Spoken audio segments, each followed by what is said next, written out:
Have you ever been touched without being seen, ever given everything only to feel emptier after? This is not that kind of story.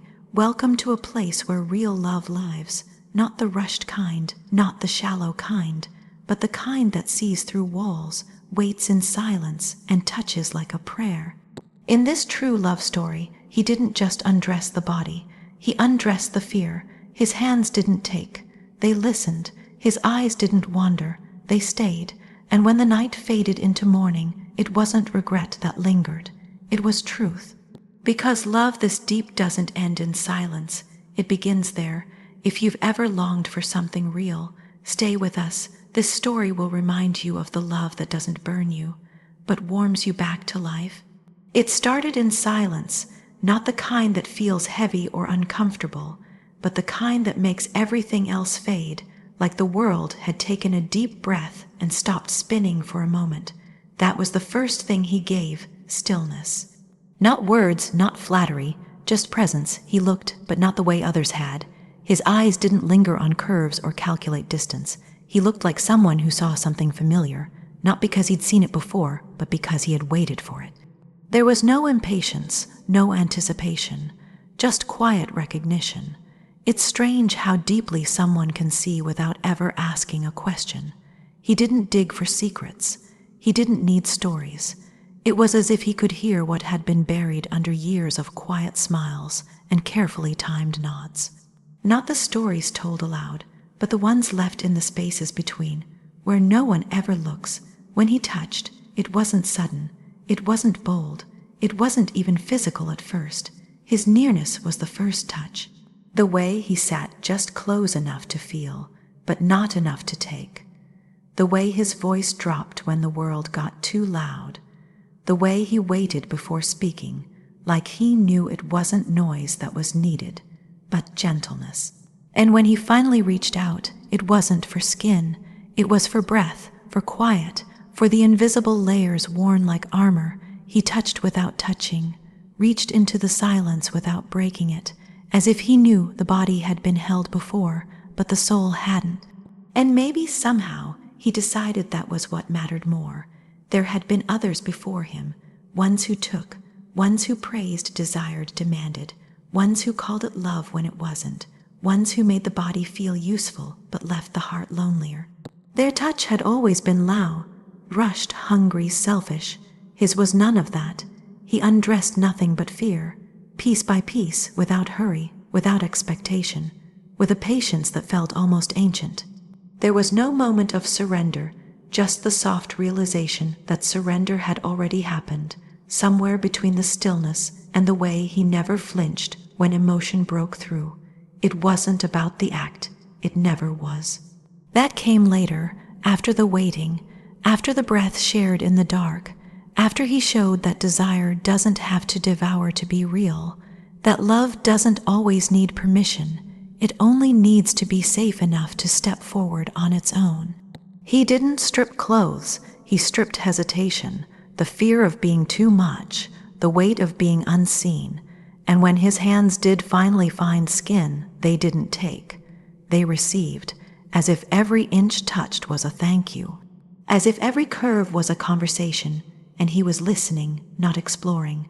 There were no fireworks, no dramatic declarations, just heat that moved like water, slow, deep, unstoppable. And when his lips met mine, it wasn't for pleasure, it was for presence. He didn't kiss to claim, he kissed to remember, like the taste of someone finally found. The room felt different with him in it, like the air had thickened, but not from tension, from meaning. Every breath shared wasn't just breathe, it was trust.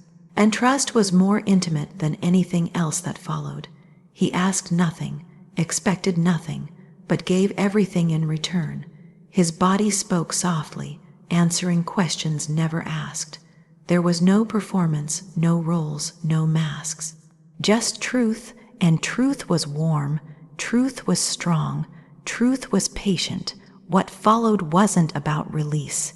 It was about return, a return to something that had been locked away, a softness that had been hidden under layers of strength and self-preservation.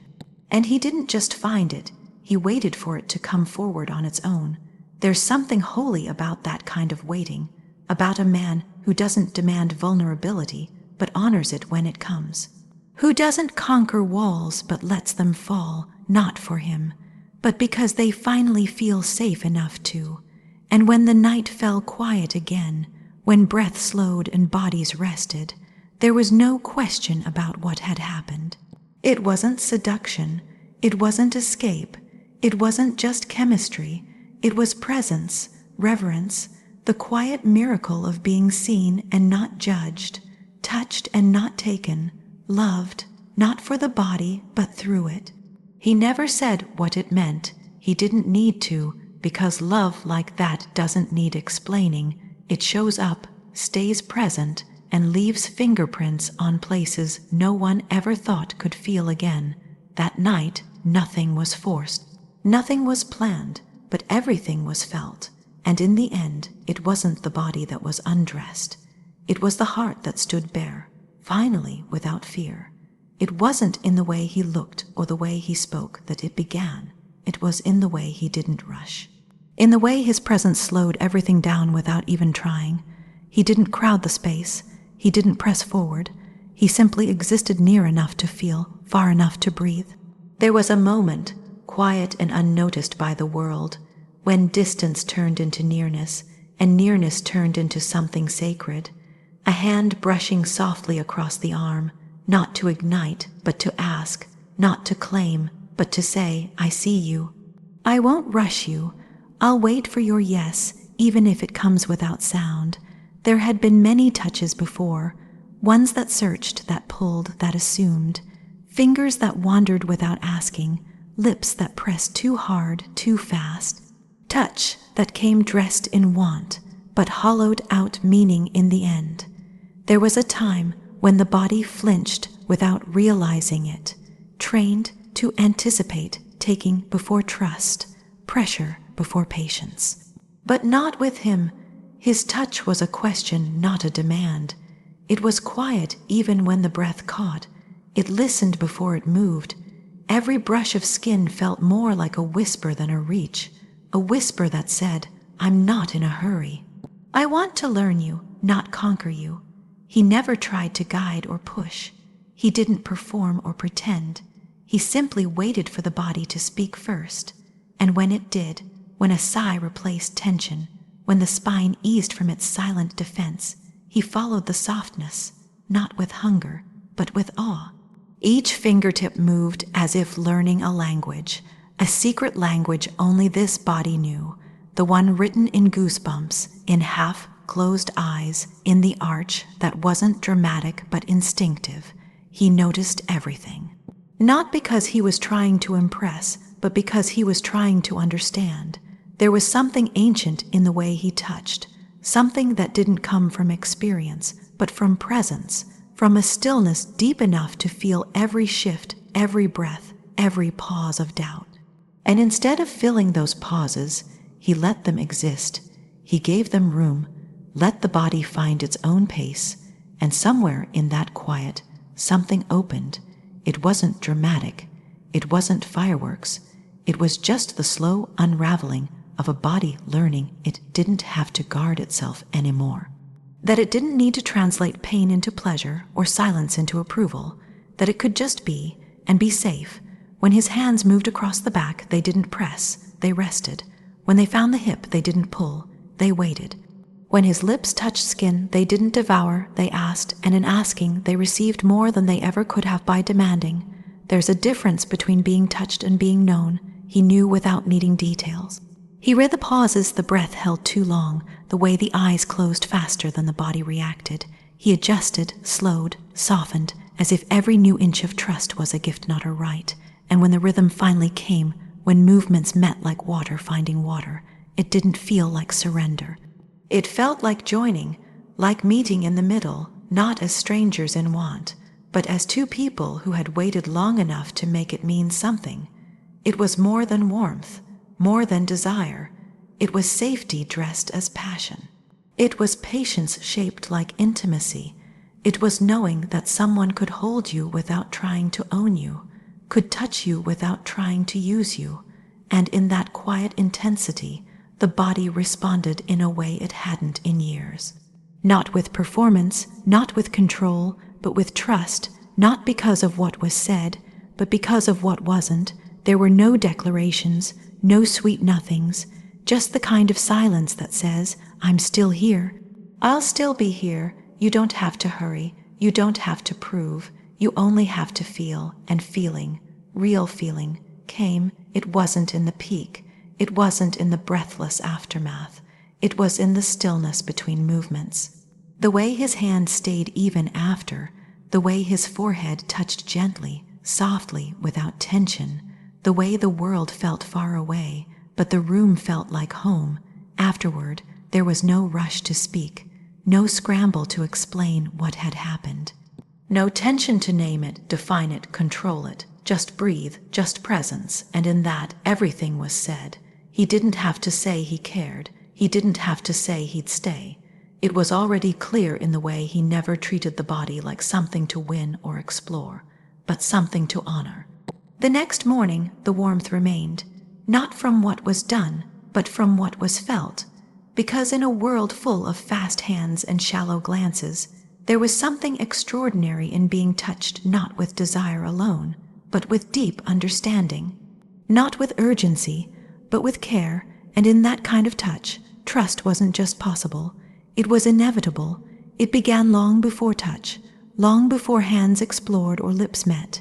It started in the moments no one else would have noticed, the quiet ones, the ones that didn't scream romance or passion, but whispered something deeper, a glance held just a little longer, a silence that didn't feel empty, a presence that didn't demand anything in return.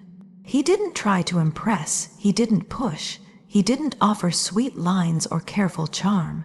He simply showed up genuine, grounded, and present, and somehow that presence became the safest thing in the world. Not because it promised forever, but because it made this moment feel like it was enough.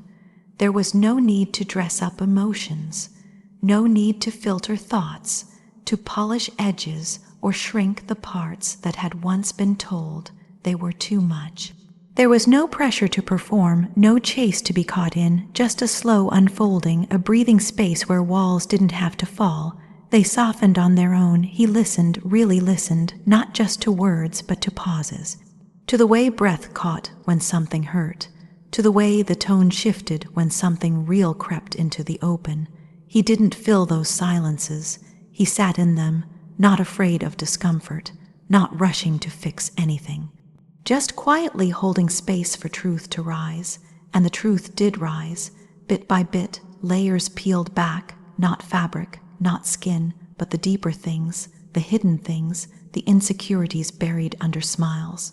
The fears that lived behind practiced confidence, the soft pieces that had learned to armor themselves after being dismissed too many times. He didn't flinch, he didn't try to solve it, he didn't turn away. He stayed when the tears weren't beautiful, when the voice cracked mid-thought, when the stories got tangled and messy. He stayed when honesty spilled out faster than expected, when the laughter came too loud, when the doubts whispered in the quiet. And something shifted. Trust didn't arrive like a lightning bolt. It moved in quietly, built slowly, and one day it was just there, a weight lifted, a breath exhaled without thinking. And with it came a different kind of desire, not the kind built on tension or fantasy, but the kind that grows out of knowing, out of safety. By the time his hand reached out, the body was already open, not in hunger, but in truth. There was no need to pretend, no seduction to script, no role to play. When the clothes finally fell away, it didn't feel like the start of something. It felt like a reflection of everything that had already been shared. The trust, the honesty, the silence that was never empty, the way he looked, not at the body but through it, not to take but to witness. He never rushed. His eyes didn't scan for permission. They held it. His fingers didn't explore like a map. They moved like a prayer, soft, intentional, grateful, as if every inch touched was not a conquest, but a thank you. There was no fire to put out, no passion to tame. Just warmth, steady, real, unafraid. The kind of warmth that doesn't just awaken skin, but memory. The kind that says, you've always deserved this, you just forgot for a while, and maybe that was what made it so different. It wasn't the act that mattered. It wasn't the rhythm or the sounds or the breathless moments. It was the knowing of being known, of being held not for what the body offered, but for what the soul carried. And in that holding, something unspoken broke loose, not pain, not fear, but freedom. The room didn't feel like a place, it felt like a truth, not because of the walls or the bed or the way shadows played on skin, but because of what was happening beneath it all. For once, there was no fear of being left after, no ache of being used, no confusion about what it meant. There was only the quiet and the warmth of someone who didn't just see the body undressed, but saw everything else before it. Every scar, every story, every reason the heart had learned to close, he saw it all and stayed anyway. That kind of love doesn't shout. It doesn't burn bright and fast. It hums, soft and low and lasting. The kind that wraps itself around the places no one else noticed. The kind that undresses not with hands, but with patience, with presence. That night wasn't unforgettable because of what was done, but because of what was felt. Because something was finally safe enough to let go. Not into passion, but into truth, into breath, into the quiet kind of love that doesn't fade when the fire cools, the kind that stays, even after. The room was still when the sun rose, not the kind of stillness that feels empty, but the kind that holds something sacred in its quiet, the kind that makes time hesitate, as if even the day didn't want to interrupt what had just been created. The warmth between the sheets wasn't just from shared heat, it was from presence, real presence, the kind that lingers long after skin separates, the kind that wraps itself around a soul and says, I'm still here. Not out of obligation, not out of habit, but because it's where he wanted to be. There was no rush to speak, no anxious search for meaning in the silence. Just breathe, slow and steady, a hand still resting where it had been all night. Fingers that never let go, even while sleep blurred the edges of awareness. Eyes opened slowly, not startled, but settled, met with a gaze that didn't look away, that didn't change in the light. So often the morning after is a mirror, a place where truth shows up, where masks slip, where warmth is replaced by cold awareness. But this wasn't that. This morning was honest, not perfect, not scripted, but deeply, achingly real. Nothing needed to be said, yet everything was understood. Because what had happened the night before wasn't a mistake. It wasn't a moment lost to desire. It was built slowly, brick by brick, from laughter and quiet, from honesty and patience, from eyes that didn't look through but into, from hands that touched not just with want, but with reverence. The body hadn't been taken. It had been honored, and that made all the difference. So many moments before had come wrapped in charm, in hunger, in surface level flattery. Moments that sparked like fire but burned out just as quickly. Moments that were loud but hollow, that filled the room with noise but left the heart lonelier than before. This wasn't like that. This wasn't fire that consumed. It was fire that warmed. That night wasn't a blaze of recklessness. It was an unfolding, a surrender born not of need but of safety, the kind of safety that doesn't ask you to become smaller to be loved, the kind that makes you feel more like yourself, not less, the kind that doesn't disappear with the dark. And when the fire softened into embers, when bodies rested and breath slowed, nothing was taken. Nothing was lost. Instead, something was returned. Trust maybe, or the quiet belief that love could exist without performance, without expectation, that it could be slow and fierce, soft and true all at once, that it could come without noise, without chaos, without confusion. He didn't rush to leave. He didn't scroll through distractions or shift away when silence returned. He stayed, fully, with his whole self. The same way he had entered, not to conquer but to connect, not to escape something but to build something, The moments after, the ones no one ever talks about, were maybe the most telling of all. There was a small smile when eyes met again, the kind that doesn't need words. A hand drawn lazily across a shoulder, a thumb that traced the edge of a jaw, slow, as if trying to memorize the shape of comfort. The way breath fell into rhythm again, not just from sleep, but from peace. That peace didn't come from the act. It came from everything before it and everything after, because love, real love, doesn't vanish when the fire fades. It lingers, in the way he didn't look different in the light. In the way he didn't pull back, didn't fill the quiet with explanations. In the way he seemed even more beautiful after, because now every touch had meaning, every kiss had memory behind it, every breath had weight. It wasn't just what he did, it was how he remained. The stillness wasn't uncomfortable, it was sacred, a space where nothing needed to be proven, where the body could just rest without fear of judgment or change. Where love didn't need to be loud, it just needed to be present. The morning brought no regret, only warmth, only hands that still held, only eyes that still saw. Only a heart that, for the first time in a long while, didn't brace for loss, didn't question its worth, didn't shrink back into old doubts, because in the quiet after, in the hours when most disappear, he stayed. And in his staying, something beautiful was born, something true. If this story touched something inside you, you're not alone. Real love, the kind that listens, waits, and stays, is still out there, and sometimes it finds you when you stop searching. For more deeply human, heart-stirring love stories like this one, don't forget to like, subscribe, and turn on the bell so you never miss the next chapter in this journey through real love. Until next time, stay soft, stay brave, and never settle for anything less than a love that truly sees you.